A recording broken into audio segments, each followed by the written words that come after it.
ধর্ষিতাদের সাজা হতে হবে, ধর্ষকের কেন খোঁজ? সমাজ বলেছে ঘরে রবে নারী, কেন তারা বের হয় রোজ? কেন প্রতিদিন এখানে ওখানে নারীদের যায় দেখা? কেনই বা তারা সন্ধে বেলায় বের হয় পথে একা? সমাজ বলেছে ছেলেরা এমনই দুষ্টুমিতে ভরা, কেন বোকা নারী ছেলেদের হাতে বারে বারে দেয় ধরা? নিশ্চয়ই তারা ছলনা করে, ছেলেদের ডাকে কাছে, পোশাকে আশাকে ঠিক নেই, আরো কত দোষ আরো আছে। আমি বলি এই ধর্ষণ রোধে নারীদের দাও ফাঁসি, তবেই মিটবে ধর্ষণ কেসে সমাজের মুখে হাসি। আমরা পুরুষ যাতে ধর্ষক এভাবেই গড়া প্রাণী, মনে মনে কত ধর্ষণ করি আমরাই শুধু জানি। আমি বলি এই ধর্ষণ রোধে নারীদের দাও ফাঁসি, তবেই মিটবে ধর্ষণ কেসে সমাজের মুখে হাসি। আমরা পুরুষ যাতে ধর্ষক এভাবেই গড়া প্রাণী, মনে মনে কত ধর্ষণ করি আমরাই শুধু জানি।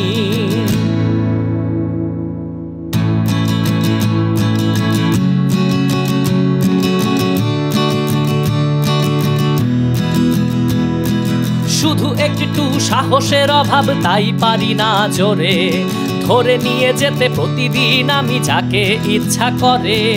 শুধু মাঝে মাঝে সুযোগ এলে হঠাৎ কোনোখানে ধর্ষক রূপ বের হয়ে আসে কি যেন আনমনে। কি এমন দোষ বুঝেই পাই না, এত কেন কথা হয়? বের হয় কেন বেহায়া নারী, কেন নাই মনে ভয়?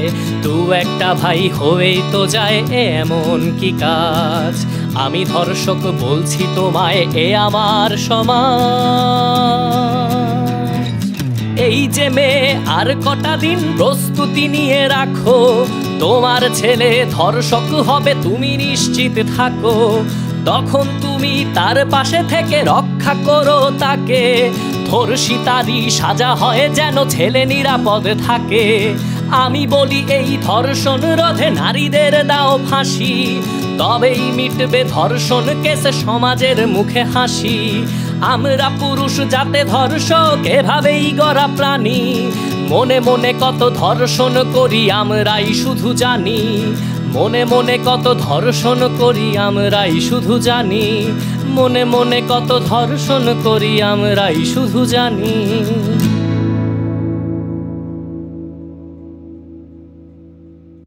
খুব দুঃখজনক হলেও সত্য যে আমাদের প্রশ্রয়ে রেপিস্ট তৈরি হচ্ছে।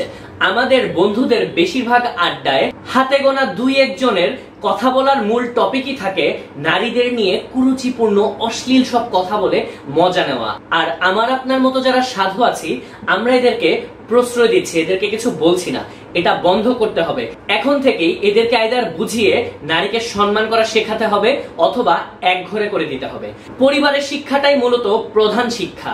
নারীকে সম্মান করানো পরিবার থেকে শেখাতে হবে। আসুন আমরা আজকে থেকে একটা শপথ করি, আমরা যখন যেখানেই থাকি না কেন আমাদের আশেপাশে যে নারী থাকবে সেই নারীর উপর কোন রকম হ্যারাসমেন্ট, ইভ টিজিং কিংবা যে কোনো রকম অপ্রীতিকর মন্তব্য হলে আমি, আপনি, আমরা প্রতিবাদ করব। আমি এখনো বিশ্বাস করি সমাজে বেশিরভাগ মানুষই ভালো মানুষ, কিছু আছে খারাপ মানুষ।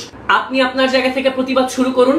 আপনি বিশ্বাস রাখুন আপনার আশেপাশে থেকে আরো 10 জন ভালো মানুষ এসে আপনার সঙ্গে দাঁড়াবে এবং এভাবে একদিন দুই দিন করতে করতে আমরা এক সময় কঠিন প্রতিবাদ, কঠিন রকমের প্রতিরোধ গড়ে তুলবো, যেন কেউ আমার বোন, আমার বান্ধবী, আমার ওয়াইফ, আমার মা কারোর দিকেই বাজে নজরে তাকাতে না পারে।